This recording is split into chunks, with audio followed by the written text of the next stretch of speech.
Most of the folks who are getting into the field have that new car smell, if you will. I mean, people are interested in the new models that are on the showroom and getting a lot of attention. But like everything else, once you start looking at the sticker and you start looking at all the things that are in these models, you say, well, now that was not for me. Rick Santorum's response after CNN's Jake Tapper questioned his confidence in this presidential race with far more competition.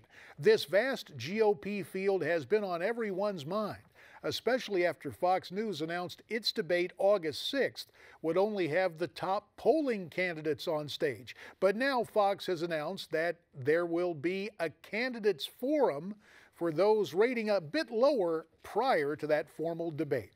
It's a good place to start with our political panel. Joining us via Skype from Washington, Phillip Stutts, Republican strategist and president of the eponymously named Phillip Stutts and Company, and from Newsmax, New York, the noted radio and TV commentator Ellis Henican. So, Ellis, I know that you tend to look more at the Democratic candidates, but this whole thing with so many Republicans, did Fox make the smart move here, adding a second event? JD, so which of the candidates will be sitting at the kiddie table? That will be the question, right?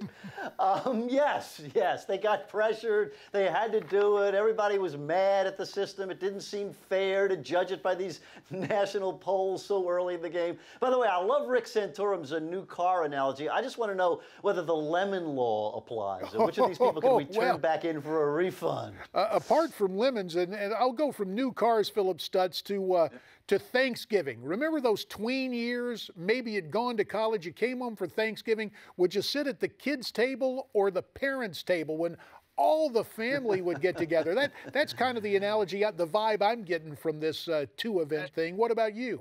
That is a brilliant analogy because, listen, I think the Republican Party sometimes tries to fight their fights from the past.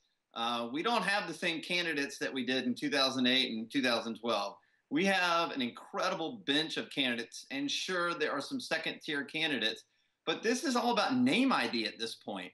And, you know, Donald Trump is going to get into the first round or the top-tier debate, and he has no chance of winning. He's polling at negative 76% in the Republican primary. So my thing is this: they should have split this in two. They should have put them randomly together. They should give people the chance to hear their voice and not rank them as the parents and the kids.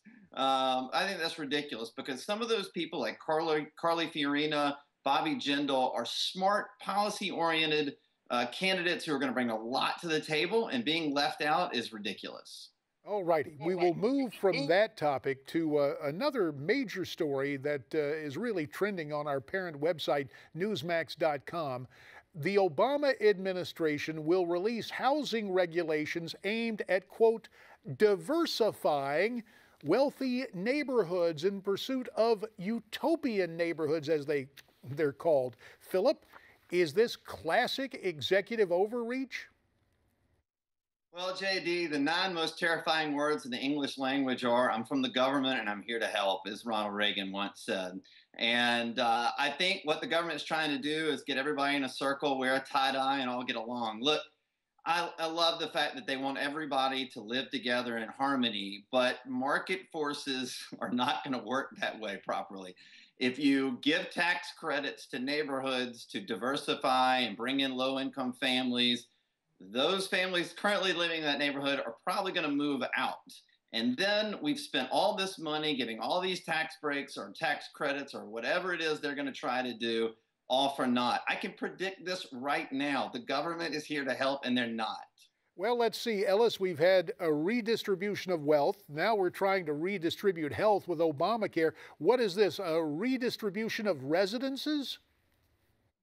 I'll give you some even scarier words to those gated community people, the ones who are so scared of anybody different moving in. The black people are moving in. You better move out, Phillip. I mean, come on. It's great to live with a lot of different kinds of people. It's enriching. It's wonderful. Why should anybody be against that? Well, the fact is, if you look at fair housing laws, the neighborhoods in which I live are pretty well integrated. I don't see the effort from the government. And guess what? It was done courtesy of the free market.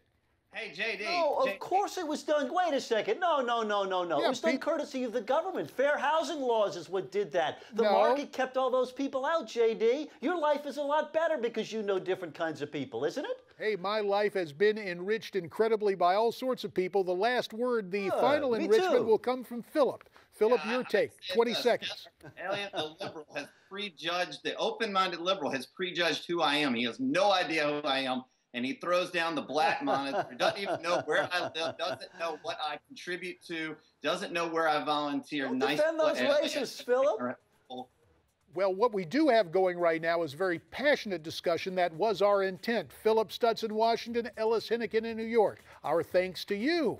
Now, you at home, we'd love to get your comments. You can send them to me via email at Facebook, Twitter, and newsmaxtv.com/comments. We'll be back.